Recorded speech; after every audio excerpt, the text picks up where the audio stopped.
And the Oscar goes to... yes, Oscar വേദിയിൽ നിന്നും ആദ്യ പ്രഖ്യാപനം വരുന്നു. മികച്ച സഹനടനുള്ള പുരസ്കാര പ്രഖ്യാപനം നടന്നിരിക്കുന്നു. Actor in a supporting role, അതിന് അർഹനായിരിക്കുന്നത് കീരൻ കുൽക്കിൻ എന്ന നടനാണ്. എ റിയൽ പെയിൻ എന്ന ചിത്രത്തിലൂടെയാണ് കീരൻ കുൽക്കിൻ ആ അവാർഡ് സ്വന്തമാക്കുന്നത്. 97-ാം ഓസ്കറിന്റെ പ്രഖ്യാപനങ്ങൾ അങ്ങനെ തുടങ്ങിയിരിക്കുകയാണ്. ആദ്യ അവാർഡ് പ്രഖ്യാപിച്ചിരിക്കുന്നു. കീരൻ കുൽക്കിൻ എ റിയൽ പെയിൻ എന്ന ചിത്രത്തിലൂടെ മികച്ച സഹനടനുള്ള പുരസ്കാരം കരസ്ഥമാക്കിയിരിക്കുകയാണ്.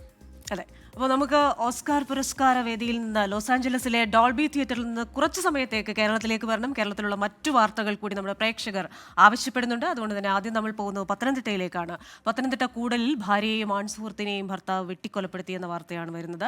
കൊലപാതകം നടത്തിയ ബൈജു സുഹൃത്തിനെ വിവരം അറിയിച്ച ശേഷം പോലീസിൽ കീഴടങ്ങി. ബൈജുവിന്റെ ഭാര്യ വൈഷ്ണവിയെയും അയൽക്കാരൻ വിഷ്ണുവിനെയുമാണ് ബൈജു വെട്ടിക്കൊലപ്പെടുത്തത്. സാമ്പത്തിക തർക്കങ്ങളാണ് കൊലപാതകത്തിന് പിന്നിലെന്നാണ് സംശയിക്കുന്നത്. എ വി ജയശങ്കർ പത്തനംതിട്ടയിൽ നൽകുന്നതിന്റെ കൂടുതൽ വിവരങ്ങൾ. ജയ്, എപ്പോഴാണ് ഈ കൃത്യം, ഈ ദാരുണ സംഭവം ഉണ്ടായത്, ഈ കൊടും ക്രൂരത ഉണ്ടായത്? ഇതിൽ മനസ്സിലാക്കാൻ കഴിയുന്നത് ഈ 3 പേരും അയൽക്കാരാണെന്നാണ്. ഇതിൽ ഒന്ന് ഭാര്യ, ഒന്ന് സുഹൃത്ത് അല്ലെങ്കിൽ അയൽക്കാരൻ എന്നൊക്കെ മനസ്സിലാക്കുന്നു. എന്താണ് ഇവർക്കിടയിലെ പ്രശ്നമായി മാറിയത്? സാമ്പത്തിക തർക്കങ്ങൾ എന്ന് പറയുമ്പോൾ അത് എന്താണ്? പോലീസ് എന്താണ് ഈ സംഭവത്തെക്കുറിച്ച് പറയുന്നത്? അതായത് പ്രജിൻ, പത്തനംതിട്ട കലഞ്ഞൂർ പാടത്ത് ഇന്നലെ രാത്രി 11:30 ഇത്തരത്തിലൊരു ക്രൂര കൊലപാതകം നടക്കുന്നത്. യുവാവ് ഭാര്യയും സുഹൃത്തിനെയും വെട്ടിക്കൊലപ്പെടുത്തുകയായിരുന്നു.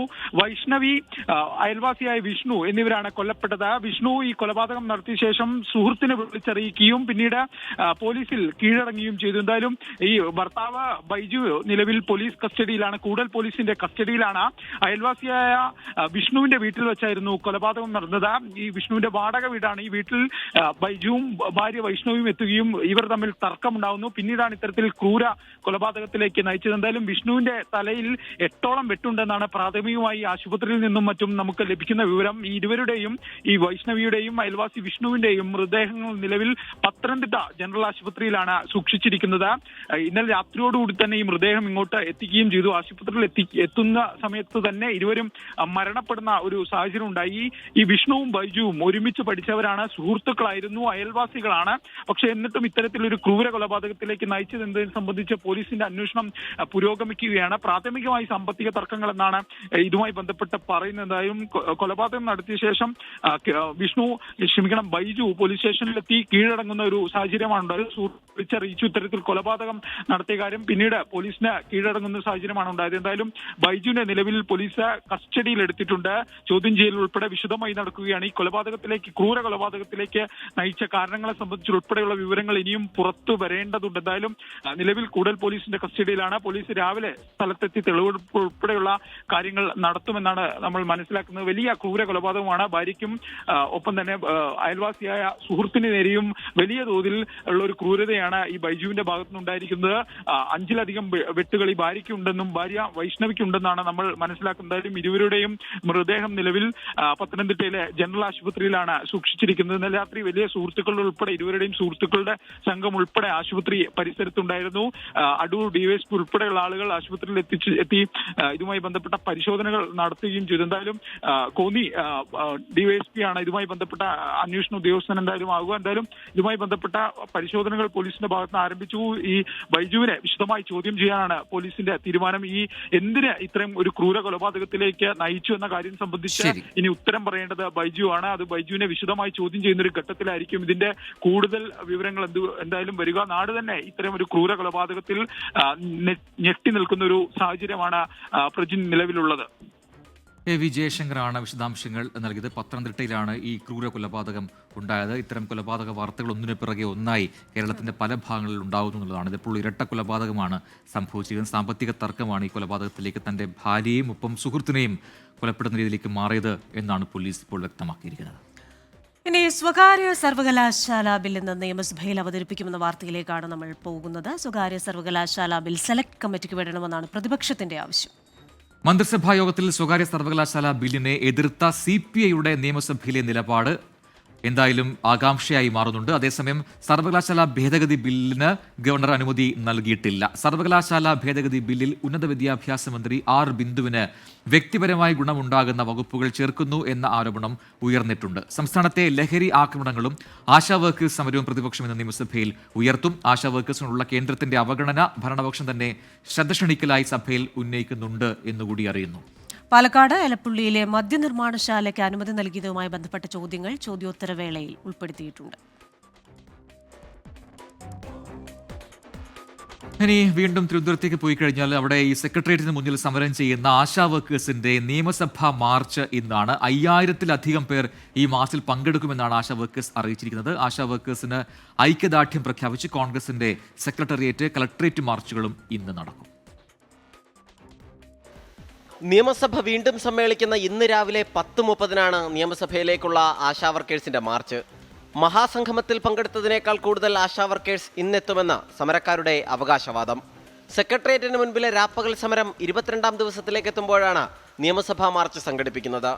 സമരക്കാർ ഉയർത്തിയ പ്രധാന 2 ആവശ്യങ്ങളോട് സർക്കാർ മുഖം തിരിക്കുന്നു എന്നാരോപിച്ചാണ് മാർച്ച്. ഓണറേറിയം വർധന, വിരമിക്കൽ ആനുകൂല്യം പ്രഖ്യാപിക്കുക എന്നിവയാണ് ആവശ്യം. സമരക്കാർക്ക് ഐക്യദാർഢ്യമർപ്പിച്ച് കോൺഗ്രസിന്റെ പ്രതിഷേധ മാർച്ചും ഇന്ന് നടക്കും. തിരുവനന്തപുരത്ത് സെക്രട്ടേറിയറ്റിലേക്കും മറ്റു ജില്ലകളിൽ കളക്ടറേറ്റിലേക്കുമാണ് മാർച്ച്. സംസ്ഥാനതല ഉദ്ഘാടനം കണ്ണൂരിൽ കെ സുധാകരൻ നിർവഹിക്കും.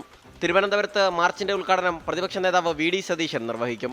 സമരം ശക്തമായി തുടരുന്നതിനിടെ കഴിഞ്ഞ ദിവസം മഴ നനയാതിരിക്കാൻ സമരക്കാർ കെട്ടിയിരുന്ന ടാർപ്പാളിൻ പോലീസ് അഴിപ്പിച്ചത് വിവാദമായിരുന്നു. 24 തിരുവനന്തപുരം. ഇനി നമ്മൾ കോഴിക്കോടേക്ക് പോയി കഴിഞ്ഞാൽ കോഴിക്കോട് താമരശ്ശേരി മുഹമ്മദ് ഷഹബാസ് കൊലപാതകത്തിൽ പോലീസിന്റെ അന്വേഷണം തുടരുകയാണ്. പ്രതികളായ 5 വിദ്യാർത്ഥികളുടെ വീടുകളിലും പരിശോധന പൂർത്തിയായിട്ടുണ്ട്. കൊലപാതകത്തിന് ഉപയോഗിച്ച മാരകായുധമായ നഞ്ചക് ഇന്നലെ കണ്ടെത്തിയിരുന്നു. വിവിധയിടങ്ങളിൽ നിന്ന് ശേഖരിച്ച CCTV ദൃശ്യങ്ങൾ പരിശോധിക്കുകയാണ് അന്വേഷണ സംഘം. മുതിർന്നവരുടെയും കൊട്ടേഷൻ സംഘത്തിന്റെയും പങ്ക് കണ്ടെത്തുകയാണ് അതിന്റെ ലക്ഷ്യം. അതേസമയം പ്രതികളായ 5 വിദ്യാർത്ഥികൾ ഇന്ന് SSLC പരീക്ഷ എഴുതും. വെള്ളിമാട് കുന്നിലെ കേന്ദ്രത്തിൽ പോലീസ് സുരക്ഷയോടെയാകും പരീക്ഷ എഴുതിക്കുക. നേരത്തെ താമരശ്ശേരി ഹയർ സെക്കൻഡറി സ്കൂളിൽ പരീക്ഷ എഴുതിക്കാനായിരുന്നു തീരുമാനം. പ്രതിഷേധം കണക്കിലെടുത്താണ് പരീക്ഷാ കേന്ദ്രം മാറ്റിയത്.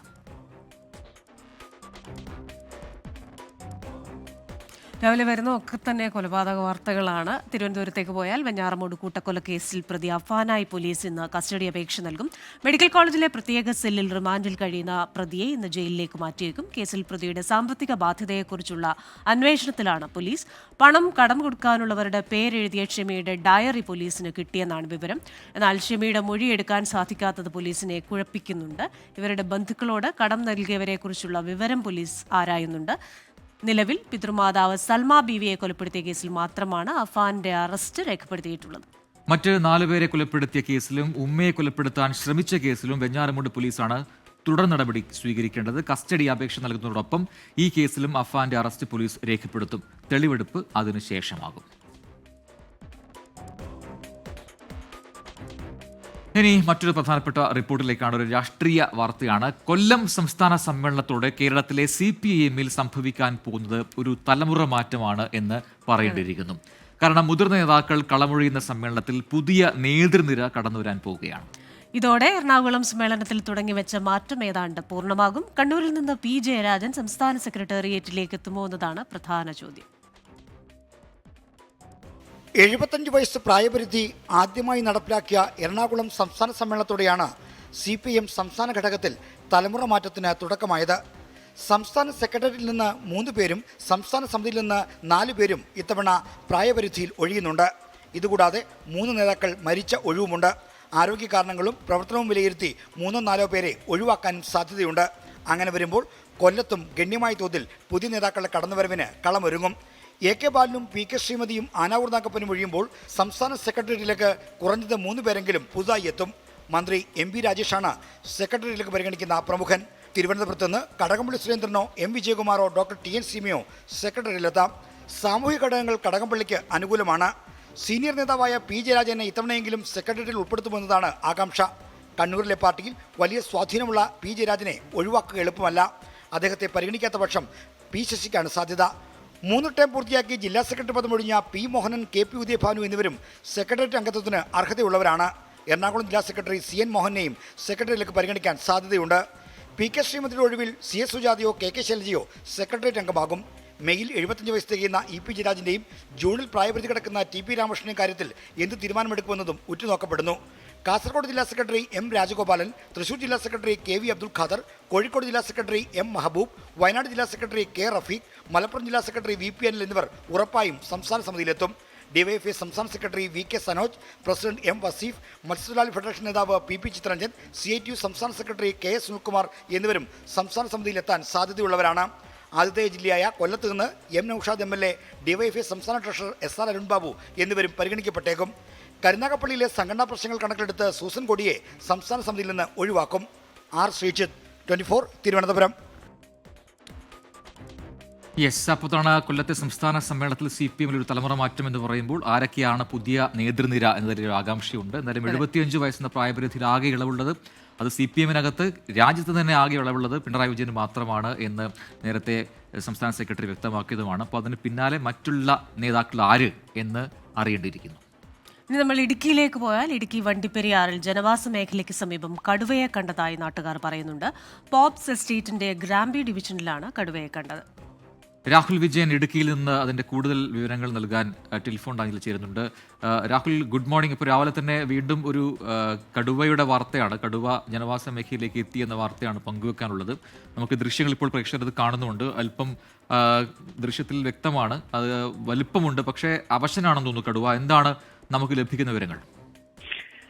ഇതിന് അവസരമൊന്നുമില്ല, നല്ല ഉഷാറായിട്ടുള്ള കടുവ തന്നെയാണ് എന്നുള്ളതാണ് അതിനെ കണ്ട ആളുകൾ നമ്മളോട് പറയുകയും ചെയ്തിട്ടുള്ളത്. ഇന്നലെ വൈകിട്ടാണ് പോപ്സ് എസ്റ്റേറ്റിൽ ഈ കടുവ ഇറങ്ങിയ ദൃശ്യങ്ങൾ പുറത്തു വരുന്നത്. ഇത് അവിടെ നിർമ്മാണ പ്രവർത്തനങ്ങൾക്ക് വന്ന JCBയുടെ ഓപ്പറേറ്ററാണ് ഈ കടുവയെ കണ്ടത്. കുറച്ചു നേരം കടുവ അങ്ങനെ തന്നെ ഉണ്ടായിരുന്നു. പിന്നീട് JCBയുടെ ശബ്ദം കേട്ടിട്ട് തന്നെ ഈ കടുവ വനമേഖലയിലേക്ക് കയറിപ്പോയി എന്നുള്ളതാണ് അറിയാൻ കഴിയുന്നത്. വനംവകുപ്പിന്റെ സംഘത്തെ ഒന്നും വിളിച്ചു വരുത്തിയിട്ടില്ല, കാരണം വനത്തിലേക്ക് കയറിപ്പോയത് കൊണ്ട് ആ സമയത്ത് വനംവകുപ്പിനെ അറിയിച്ചിട്ടില്ല എന്നുള്ളതാണ് മനസ്സിലാക്കാൻ കഴിയുന്നത്. എങ്കിൽ കൂടി നാട്ടുകാർക്ക് വലിയ ആശങ്കയുണ്ട്. കഴിഞ്ഞ കുറച്ച് നാളുകളായി ഈ പ്രദേശത്ത് വളർത്തുമൃഗങ്ങളെയൊക്കെ അജ്ഞാത ജീവി ആക്രമിച്ചിരുന്നത്. കടുവയാണ് എന്നുള്ള സ്ഥിരീകരണത്തിലേക്ക് കൂടി ഇനി പോവുകയാണ്.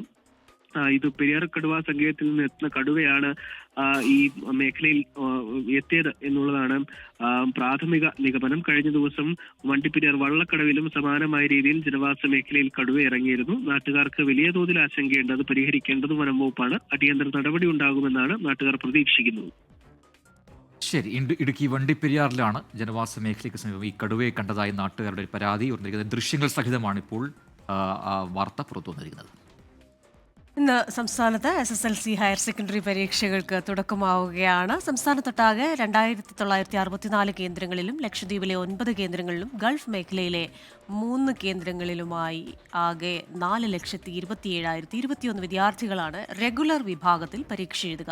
രാവിലെ 9:30 മുതൽ 11:45 വരെയാണ് ഇന്നത്തെ SSLC പരീക്ഷ. ഉച്ചകഴിഞ്ഞ് ഹയർ സെക്കൻഡറി പരീക്ഷകളും നടക്കും. മലപ്പുറം വിദ്യാഭ്യാസ ജില്ലയിലാണ് ഏറ്റവും കൂടുതൽ വിദ്യാർത്ഥികൾ പരീക്ഷ എഴുതുന്നത്. സംസ്ഥാനത്തൊട്ടാകെ 72 കേന്ദ്രീകൃത മൂല്യനിർണ്ണയ ക്യാമ്പുകളിലായി ഉത്തരക്കടലാസുകളുടെ മൂല്യനിർണ്ണയം ഏപ്രിൽ 3 മുതൽ 26 വരെ 2 ഘട്ടങ്ങളിലായി നടക്കും. യെസ്, ഓസ്കർ വേദിയിൽ നിന്നും ചില പ്രഖ്യാപനങ്ങൾ കൂടി വന്നിട്ടുണ്ട്. ജസ്റ്റ് അതൊന്നും നമുക്ക് പ്രേക്ഷകരിലേക്ക് എത്തിക്കാം. അതൊന്ന് ആനിമേറ്റഡ് ഫീച്ചർ ഫിലിം വിഭാഗത്തിലാണ്. ദ ഫ്ലോ എന്ന ചിത്രമാണ് ആ പുരസ്കാരത്തിന് അർഹമായിരിക്കുന്നത്. മറ്റൊന്നും ആനിമേറ്റഡ് ഷോർട്ട് ഫിലിമാണ്. 2 കാറ്റഗറികൾ പ്രഖ്യാപിച്ചു കഴിഞ്ഞു. ഈ ഫ്ലോയ്ക്ക് ഒരു പ്രത്യേകതയുണ്ട്, കാരണം ഓസ്കറിന്റെ ചരിത്രത്തിൽ ആദ്യമായി ഓസ്കർ നേടുന്ന ഒരു ലാറ്റ്വിയൻ ചിത്രമാണ്. മാത്രമല്ല 1.5 മണിക്കൂർ ദൈർഘ്യമുള്ള ഈ ചിത്രം ഒരു പൂച്ചയുടെ അഡ്വഞ്ചറാണ് കാണിക്കുന്നത്. ഒരു എന്താ പറയുന്നത്, പ്രളയത്തിന് ശേഷം അതിന്റെ വീടും ആവാസ വ്യവസ്ഥയും ഒക്കെ നഷ്ടപ്പെട്ട ആ പൂച്ച നടത്തുന്ന ഒരു സഞ്ചാരം, അതാണ് ഈ ഒരു ചിത്രത്തിന്റെ ഒരു ഇതിവൃത്തം. എന്തായാലും ഒരു ലാറ്റ്വിയൻ സിനിമ ഓസ്കർ വേദിയിൽ അംഗീകരിക്കപ്പെട്ടിരിക്കുന്നു എന്ന് പറഞ്ഞാൽ നമുക്കും സന്തോഷം നൽകും. യെസ്, മറ്റൊന്ന് ആനിമേറ്റഡ് ഷോർട്ട് ഫിലിമാണ്. ആ ഫിലിം അതിന്റെ പ്രഖ്യാപനം വന്നു കഴിഞ്ഞു. In the shadow of the Cyprus എന്ന് പറയുന്ന ചിത്രമാണ് ആ പുരസ്കാരത്തിന് അർഹമായിരിക്കുന്നത്.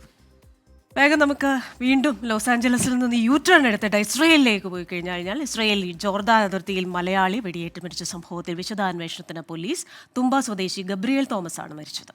ഇയാളുടെ ബന്ധു എഡിസൺ ചാൾസിനും വെടിയേറ്റിരുന്നു. കാലിന് പരിക്കേറ്റ എഡിസൺ കഴിഞ്ഞ ദിവസം നാട്ടിൽ തിരിച്ചെത്തിയിരുന്നു. ഇവരെ ജോലിക്കായി ജോർദനിലേക്ക് എത്തിച്ച ഏജന്റ് ബിജുവിനെ കുറിച്ചാണ് പോലീസും ഇന്റലിജൻസും അന്വേഷിക്കുന്നത്. 1.5 ലക്ഷം രൂപ വീതം വാങ്ങിയാണ് 3 ലക്ഷം രൂപ ശമ്പളം കിട്ടുമെന്ന് വാഗ്ദാനം നൽകി മലയാളികളെ ഇയാൾ വിദേശത്തേക്ക് എത്തിച്ചത്. അതേസമയം മരിച്ച ഗബ്രിയേൽ തോമസിന്റെ മൃതദേഹം നാട്ടിലെത്തിക്കുന്ന കാര്യത്തിൽ തീരുമാനമായിട്ടില്ല.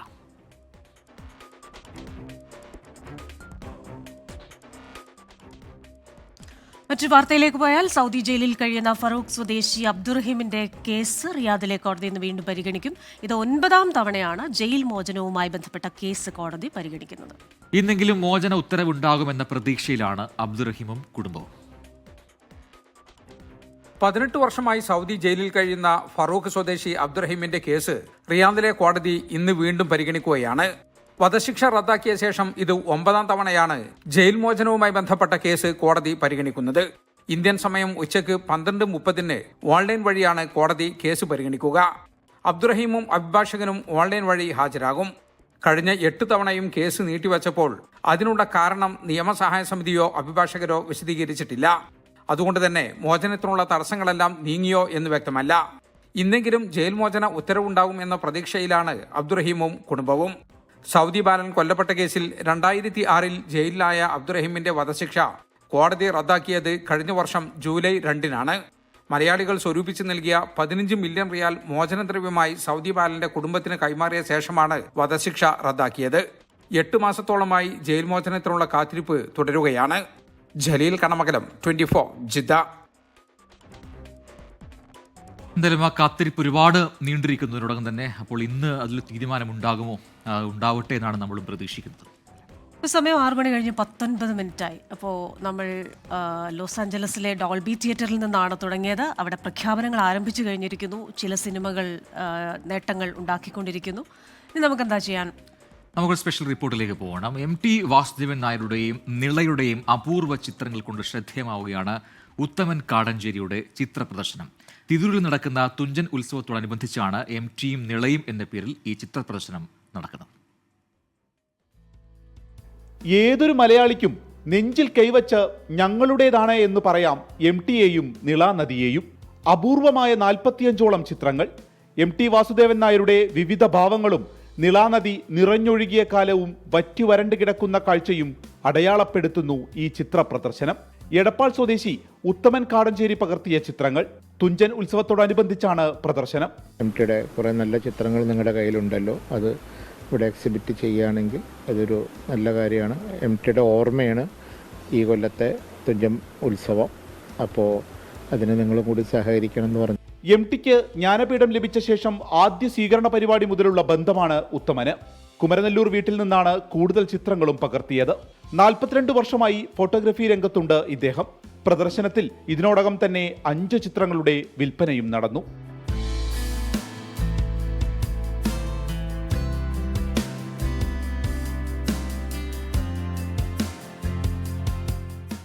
തിരൂർ. MTയും നിളയും അല്ലേ എന്നും ചേർത്ത് വെക്കാവുന്ന 2 കാര്യങ്ങളാണ്. അതിന് വേറൊരു സുഖമാണ്. അത് MTയുടെ കഥകളിലെല്ലാം തന്നെ നിള ഒരു പ്രധാനപ്പെട്ട കഥാപാത്രമാണ്. നമ്മുടെ മനസ്സിനെ എപ്പോഴും റിഫ്രഷിംഗ് ആക്കുന്ന ഒരു കോംബോ ആണ് MTയും നിളയും എന്ന് പറയുന്നത്. നമുക്ക് കമന്റ് ബോക്സിലേക്ക് വന്നു കഴിഞ്ഞാൽ എല്ലാ പ്രേക്ഷകരും ഗുഡ് മോർണിംഗ് മെസ്സേജുകൾ അയക്കുന്നുണ്ട്. ഒപ്പം തന്നെ ഓസ്കർ പ്രഖ്യാപനം ആയതുകൊണ്ട് പുറത്തിറങ്ങിയുള്ള മോർണിംഗ് വാക്ക് ഇന്ന് ഒഴിവാക്കിയല്ലേ എന്ന് ചോദിക്കുന്ന നമ്മുടെ പ്രിയ പ്രേക്ഷകരും കമന്റ് ബോക്സിലുണ്ട് കേട്ടോ. അതെ, അപ്പോൾ ഇന്ന് നമുക്ക് അങ്ങനെ ഒഴിവാക്കേണ്ടതായിട്ട് വന്നു. അപ്പോൾ നാളെ മുതൽ പൂർവാധികം ശക്തിയോടുകൂടെ നമ്മൾ മോർണിംഗ് വാക്കിന് പുറത്തിറങ്ങുന്നതായിരിക്കും. അതെ, ഈ കൊലപാതക വാർത്ത വന്നപ്പോൾ തന്നെ പറയുന്നു, രാവിലെ തൊട്ട് ഈ വാർത്തകൾ പറയരുത്, കേട്ട് മലയാളികൾ മടുക്കുന്നു. ഇത് മലയാളികൾക്ക് ശീലമായി മാറുമോ ഈ കൊലപാതക വാർത്തകൾ, ഈ കൊലപാതകം ഒക്കെയുള്ള അങ്ങനെയൊന്നും പറയല്ലേ. അതൊക്കെ മാറട്ടെ. അതിനായുള്ള ഇടപെടൽ അധികൃതരുടെ ഭാഗത്ത് ഉണ്ടാവേണ്ടത് ഉണ്ട്. മാത്രമല്ല നമ്മൾ ഈ പറയുന്നത് പോലെ എന്താണ് യഥാർത്ഥ മനുഷ്യ സമൂഹം എന്നതിൽ നിന്ന് മാറി വെറും ക്രൈമും ഇതൊക്കെ ആയിട്ട് നമ്മുടെ മനസ്സ് മാറുന്നുണ്ടോ എന്ന് ചിന്തിക്കേണ്ട സമയം കൂടിയാണ്. കാലം ഇങ്ങനെ മുന്നോട്ട് പോകുമ്പോൾ നമ്മൾ പരിഷ്കൃത സമൂഹം എന്ന നിലയിൽ മെച്ചപ്പെട്ട് വരേണ്ടതാണ്. പക്ഷേ എനിക്കറിയില്ല, നമ്മളിതൊരു ടൈം മെഷീൻ ഉപയോഗിച്ച് അങ്ങ് അപരിഷ്കൃതമായ ഏതോ സമൂഹത്തിലേക്ക് പോകുന്നു എന്നൊരു ചോദ്യം കൂടെ ഉണ്ടാകുന്നുണ്ട്. പക്ഷേ അങ്ങനെയല്ല, നമ്മൾ പോസിറ്റീവായിട്ട് തന്നെ ചിന്തിക്കാം. വീണ്ടും പറയേണ്ടതൊരു നെഗറ്റീവ് വാർത്ത തന്നെയാണ്. പ്രശസ്ത വൃക്കരോഗ വിദഗ്ധൻ ജോർജ് പി എബ്രഹാമിനെ തൂങ്ങി മരിച്ച നിലയിൽ കണ്ടെത്തി. എറണാകുളം നെടുമ്പാശ്ശേരിയിലെ ഫാം ഹൗസിൽ നിന്നാണ് മൃതദേഹം കണ്ടെത്തിയത്. എറണാകുളം ലേക്ക് ഷോർ ആശുപത്രിയിലെ സീനിയർ സർജനാണ് അശ്വിൻ പാലാഴിയാണ് കൊച്ചിയിൽ നിന്നും അതിൻ്റെ കൂടുതൽ വിവരങ്ങളുമായി ചേരുന്നത്. അശ്വിൻ, നമുക്ക് അസ്വസ്ഥപ്പെടുത്തുന്ന വാർത്തയാണ്, ഞെട്ടിപ്പിക്കുന്ന വാർത്തയാണ്. ഈ രീതിയിൽ എല്ലാവരും അറിയുന്ന ഒരു ഡോക്ടറാണ്, ലേക്ക് ഷോർ ആശുപത്രിയിലെ സീനിയർ സർജൻ കൂടിയാണ്. ഈ രീതിയിൽ തൂങ്ങി മരിച്ചതിൽ കണ്ടെത്തിയ സാഹചര്യം എന്താണ്? അതിൻ്റെ വിശദാംശങ്ങൾ എന്തെങ്കിലും പുറത്തു വരുന്നുണ്ടോ? വിവരങ്ങൾ. Krishna Prajin George P Abraham വലിയ പ്രശസ്തിയുള്ള ഡോക്ടറാണ്. ലേക്ക് ഷോർ ആശുപത്രിയിലെ പ്രധാനപ്പെട്ട ഒരു സർജൻ കൂടിയാണ് അദ്ദേഹം. കഴിഞ്ഞ 25 വർഷത്തിനിടെ 25,000-ലധികം വൃക്ക മാറ്റിവെക്കൽ ശസ്ത്രക്രിയകളാണ് അദ്ദേഹം വ്യക്തിഗതമായി ചെയ്തത് എന്നുള്ളതാണ് അദ്ദേഹത്തിൻ്റെ ഏറ്റവും പ്രധാനപ്പെട്ട ഒരു കാര്യമായി എടുത്തു പറയുന്നത്. എന്തായാലും ഇന്നലെ രാത്രി വൈകിയാണ് അദ്ദേഹത്തിൻ്റെ തന്നെ ഉടമസ്ഥതയിലുള്ള നെടുമ്പാശ്ശേരിയിലെ ഫാം ഹൗസിൽ തൂങ്ങി മരിച്ച നിലയിൽ കണ്ടെത്തുന്നത്. ഇന്നലെ ഉച്ചയ്ക്ക് ശേഷം സഹോദരനൊപ്പം ഈ ഫാം ഹൗസിലേക്ക് എത്തി എന്നുള്ളതാണ് പോലീസ് പറയുന്നത്. പിന്നീട് രാത്രിയോടുകൂടി സഹോദരനെ തിരികെ പറഞ്ഞയക്കുകയും ചെയ്തു. രാവിലെ മടങ്ങി എത്തിക്കോളാം എന്നുള്ളൊരു ഉറപ്പിൻ്റെ പുറത്താണ് അദ്ദേഹം പോയതും. എന്തായാലും രാത്രിയോടുകൂടി ഇദ്ദേഹത്തെ ഫോൺ വിളിച്ചത് ലഭിക്കാത്തതിനെ തുടർന്ന് തിരികെ എത്തി നോക്കിയപ്പോഴാണ് ഫാം ഹൗസിന് പിന്നിൽ ഇദ്ദേഹം തൂങ്ങി മരിച്ച നിലയിൽ കണ്ടെത്തുന്നത്. എന്താണ് ഈ ആത്മഹത്യയിലേക്ക് കടക്കാനുള്ള കാരണം എന്നുള്ള കാര്യത്തിൽ ഇപ്പോഴും ഒരു വ്യക്തതയില്ല. പോലീസ് അതുമായി ബന്ധപ്പെട്ട അന്വേഷണം നടത്തുന്നുണ്ട്. അത് മറ്റ് നടപടിക്രമങ്ങൾക്ക് ശേഷം ഇന്ന് മൃതദേഹം ബന്ധുക്കൾക്ക് വിട്ടു നൽകും. സംസ്കാരമടക്കമുള്ള കാര്യങ്ങളിൽ തീരുമാനമാവുന്നതേ ഉള്ളൂ. ക്രിസ്റ്റീന. യെസ്, അശ്വിൻ പാലാഴിയാണ് വിവരങ്ങൾ പങ്കുവച്ചത്. എന്തായാലും അത് ദൗർഭാഗ്യകരമാണ്, ഞെട്ടിപ്പിക്കുന്നതാണ്. വളരെ സീനിയർ ആയിട്ടുള്ള ഈ മേഖലയിൽ വളരെ വിദഗ്ധനായിട്ടുള്ള ഒരു ഡോക്ടറാണ്. അപ്പോൾ എന്താണ് സംഭവിച്ചത് എന്നുള്ള കാര്യത്തിൽ കൂടുതൽ വ്യക്തത വരേണ്ടിയിരിക്കും. എന്തായാലും ഒരിക്കൽ കൂടി ഓർമ്മിപ്പിക്കുകയാണ്, ഈ ആത്മഹത്യ എന്ന് പറയുന്നത് അത് ഒന്നിനും ഒരു പരിഹാരമല്ല. വലിയ മാനസിക സംഘർഷം ഉണ്ടാകുന്ന സമയത്താണ് ഈ രീതിയിലൊക്കെ ആൾക്കാർ ചിന്തിക്കുന്നതെന്ന് വായിച്ച് ഒക്കെ അറിഞ്ഞിട്ടുണ്ട്, പലരും പറഞ്ഞറിഞ്ഞിട്ടുണ്ട്. പക്ഷേ അതൊന്നും ഒരു പരിഹാരമല്ല. അതിന് എന്ത് മാനസിക സംഘർഷങ്ങളുണ്ടെങ്കിലും അത് പറഞ്ഞ് മാറ്റാൻ കഴിയുന്ന വിദഗ്ധരൊക്കെ നമുക്കുണ്ട്. അതിനുള്ള സഹായം ആശുപത്രി അല്ലെങ്കിൽ നമ്മുടെ സർക്കാരിൻ്റെ ഭാഗത്തു നിന്ന് നൽകാനൊക്കെ കഴിയും. അതിനുള്ള സംവിധാനങ്ങളെല്ലാം തന്നെ ഉണ്ട്. അതുകൊണ്ട് ഒരിക്കൽ വീണ്ടും അത് ആവർത്തിച്ച് പറയുകയാണ്, ആത്മഹത്യ ഒന്നിനും ഒരു പരിഹാരമല്ല. ഇനി അങ്ങനെ ഒരു പരിഹാരമായിരുന്നെങ്കിൽ നമ്മളൊക്കെ എത്രയോ തവണ ആത്മഹത്യ ചെയ്യേണ്ടായിരുന്നു. അപ്പം നമ്മുടെ ജീവിതത്തിലുള്ള ഒരു ധൈര്യമാണ് ഓരോ കാര്യത്തെയും ആ രീതിയിൽ നേരിടുക. അതുപോലെ തന്നെ നമുക്ക് ഇത് തുറന്നു പറയാൻ പറ്റുന്ന മിനിമം ഒരാളെങ്കിലും ഈ ലോകത്തിലുണ്ടാവും. ആ വ്യക്തിയോടത് പങ്കുവയ്ക്കുക. പെട്ടെന്ന് മൊമെൻ്ററി ആയി ചെയ്യുന്നതാണ്. ആ ഒരു മൊമെൻ്റ് കടന്നു പോയി കഴിഞ്ഞാൽ ഒരിക്കലും നമുക്ക് മരിക്കാൻ തോന്നില്ല. ഇനി നമ്മൾ കണ്ണൂരേക്ക് പോയി കഴിഞ്ഞാൽ കണ്ണൂർ ADM ആയിരുന്ന കെ നവീൻ ബാബുവിന്റെ മരണത്തിൽ CBI അന്വേഷണം ആവശ്യപ്പെട്ടുള്ള കുടുംബത്തിന്റെ അപ്പീലിൽ ഹൈക്കോടതി ഡിവിഷൻ ബെഞ്ച് ഇന്ന് വിധി പറയുകയാണ്. ക്രൈംബ്രാഞ്ച് അന്വേഷണം വേണ്ടെന്നും CBI അന്വേഷണം മതിയെന്ന് നവീൻ ബാബുവിന്റെ കുടുംബം അന്തിമവാദത്തിൽ കോടതിയെ ബോധിപ്പിച്ചിരുന്നു. നിലവിൽ അന്വേഷണം ശരിയായ രീതിയിലാണ് മുന്നോട്ട് പോകുന്നതെന്നും SITയെ മാറ്റേണ്ടതില്ലെന്നും സർക്കാർ ഹൈക്കോടതിയെ അറിയിച്ചിട്ടുണ്ട്. വിഷയത്തിൽ CBI അന്വേഷണത്തിന്റെ ആവശ്യം എന്തെന്ന് ഡിവിഷൻ ബെഞ്ച് അപ്പീൽ പരിഗണിക്കവെ ചോദിച്ചിരുന്നു. CBI അന്വേഷണം വേണ്ടെന്ന ഹൈക്കോടതി സിംഗിൾ ബെഞ്ച് വിധിക്കെതിരെയാണ് നവീൻ ബാബുവിന്റെ ഭാര്യ K മഞ്ജുഷ ഡിവിഷൻ ബെഞ്ചിൽ അപ്പീൽ നൽകിയത്.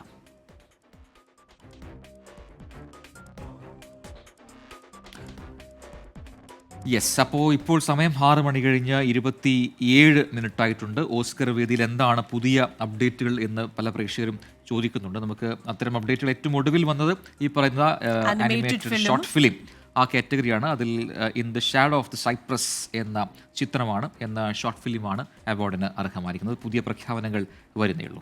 ആനിമേറ്റഡ് മൂവിക്കുള്ള അവാർഡ് നേടിയിരിക്കുന്നത് ലാത്വിയൻ ചിത്രമായ ഒരു പൂച്ചയുടെ കഥ പറയുന്ന ദ ഫ്ലോയ്ക്കാണ്.